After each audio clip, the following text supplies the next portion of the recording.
Welcome to Kentucky Football Nation. Well, let's talk about game number 8. On November 2nd, we traveled to Auburn to play the Auburn Tigers. Now, let's talk about last year's game, 2024. We lost 24-10. This is a game where I think the team, we started losing and Brock Vandegrift was getting, killed, getting hit so much, he just gave up. They had to pull him out of the game. We'll talk about that in a minute. We just really gave up in this game. If you go back and watch, I was watching it thinking, man, dude, we were up 10-0, and all of a sudden, they jump on us and we just roll over and play dead. So hopefully this next year will go better. But yes, 24-10, we led 10-0 after the first quarter. Now, they had a guy, Jarquez Hunter, who had 23 carries for 278 yards and 2 touchdowns. He ran all over us. So that's what they figured out in the second quarter, and then the second half is we're just going to run the ball down their throat. Of course, we couldn't get off the field, so it really didn't matter. We couldn't make a first down. Brock Vandegrift, 9 of 17, 120 yards and an interception.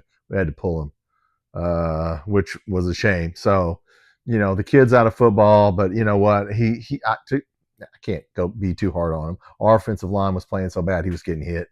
Auburn had 498 yards of offense. Okay, which you're not beating anybody, especially in the SEC. They had 326 yards rushing. No excuse. 172 yards passing. They didn't really need to pass. They averaged 6.6 yards per play. Once again, you're not going to beat anybody when you're giving up 6.6 yards per play. So it was a total failure, offense and defense, special teams, cheerleaders, coaches, water boys, whatever. I told you they had 498 yards. We only had 224, 154 passing, pathetic, 70 yards rushing. Of course, once we got behind, we tried to pass. I think Wimpstead came in that game.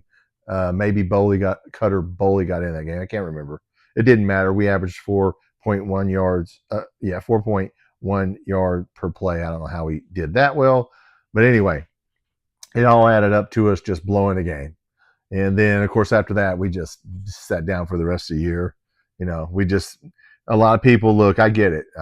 People are going to the NFL, So anyway, let's talk about Auburn. They are coached by Hugh Freeze. Hugh Freeze is 22-28. Yeah, him and Billy Napier. Look, Mark Stoops has one bad year. Everybody gives him grief. We're one of the worst programs in the SEC. These guys, Napier and Freeze, have multiple bad years. And of course, all the Finebaumers make excuses for them because they're in the good old boy network and we're not. I get it. If Mark Stoops had a record that Billy Napier and Hugh Freeze had, they'd be on there pounding his ass. Well, they're pounding him now. I think they're going to give him a little bit of a chance, one more year. But if he has 2 bad years, these boys ended up having 3 bad years, and they get a pass. But we won't get that. Mark Stoops won't get afforded that. And yeah, he makes a lot more money than they do. I get it. So last year, Hugh Freeze and Auburn were 5-7, 2-6 in the SEC. They had a really bad loss at home to Cal, who was awful. So they did not play well. Now, they picked up out of the portal quarterback Jackson Arnold from Oklahoma. Now, I just did a video where we watched film on Jackson Arnold. He's an average SEC quarterback by the numbers, if you look at his numbers. To me, as we watch the film, he's good at 2 things: throwing a 10 or 15-yard pass and taking off running when things break down. Other than that, I didn't see any long throws. I didn't see an arm. Why they took this guy, I don't know. I guess maybe that's the best they could do. I'm not coaching, Hugh Freeze is, but I didn't see it on film at Oklahoma. Maybe they saw something that we didn't see, because when we broke down that film, I mean, it's a bunch of highlights of the guy. Just, he, like I said, he either throws a really short pass or looks around for a second and just takes off. He did rush for like 450 yards, but he had 12 passing touchdowns and I think 4 rushing touchdowns. Yeah, now he can run.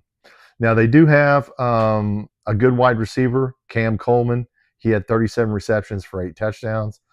And then they picked up from Georgia Tech Eric Singleton, and he had 104 receptions at Georgia Tech in 2 years. So they don't have any, dangerous offensive linemen. No reason why we can't cover these guys. No experienced running back. It's going to be running back through committee. So they're going to use all their, the people that were backups are now going to move up to starters. And hey, you never know. Maybe they'll be better. I don't know. Now I'm going to say this. I watched a couple of Fine Bombers podcasts, and so I watched some SEC to see what they were saying about Auburn. They said Auburn's offensive line problems were not addressed, and they didn't fix their problems. They said they only have 3 decent offensive linemen: Connor Law, Jeremiah Wright, and Dylan Wade. Those are solid returning linemen. Other than that, they don't like the rest of their offensive line. So hey, if they don't have an offensive line, let's get into them. Their entire secondary is back, much like us, and their secondary is solid. They are thin and inexperienced at linebacker. This sounds like our defense. Yes. So let's get into the linebackers. So they do have a really good defensive lineman. Now this guy I know, Kendrick Folk. He had 7 sacks. He's a decent defensive lineman. So we'll see how we'll see what their defense can do. At times their defense played well. Obviously they shut us down, but everybody shut us down last year. So we're really, look, Calzada, our offense, we got to friggin' line up and take it to these guys. I know it's on the road, but still, it doesn't matter. We can't lead 10-0 and just lay down like that. So now last year, Auburn, let's talk about Auburn by the numbers last year. Their offense was ranked 17th in the nation. Not bad. 429 yards a game, 263 yards passing a game. That's not bad. 165 yards rushing per game. That's pretty good. And they averaged 27.8 points per game. So I don't know. Somebody's got to tell me. I didn't look at their turnovers, because looking at by the numbers, they should have had more wins, but maybe they just turned the ball over or just did some really dumb stuff.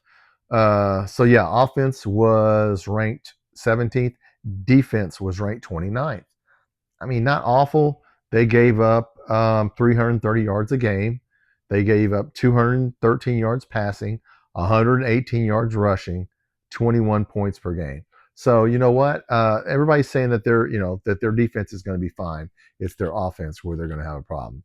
So yeah, if they can't run the ball and they have offensive line problems and their quarterback is not that good, hello, we need to take advantage of that. I know it's on the road, but listen, this guy's job is on the line. Everybody's talking about Mark Stoops' job is on the line. Well, Hugh Freeze's job is on the line. Yeah, they're not going to give him very many. He's had 3 bad years. I think 3, at least 2, maybe 3 really bad years. They're not going to give him much more rope at Auburn.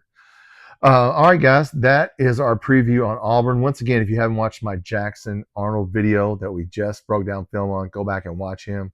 No disrespect. The guy just looks average to me. I don't see it, but I can't give you anything on our quarterback either before the season starts. So, hey, we'll see what our quarterback does. But anyway, if you're watching this channel and you haven't subscribed, guys, please hit that subscribe button. I'm trying to get to 500 subscribers before the first game. Once again, if you're new to the channel, I have a shorts section and a basketball section. We do cover basketball on this channel. So when basketball season rolls around, we'll be doing football and basketball. Next game up will be Florida, and we'll preview Florida. Once again, we'll finish out the season, and we're just trying to get to August 30th to the first game. Once again, thanks for watching.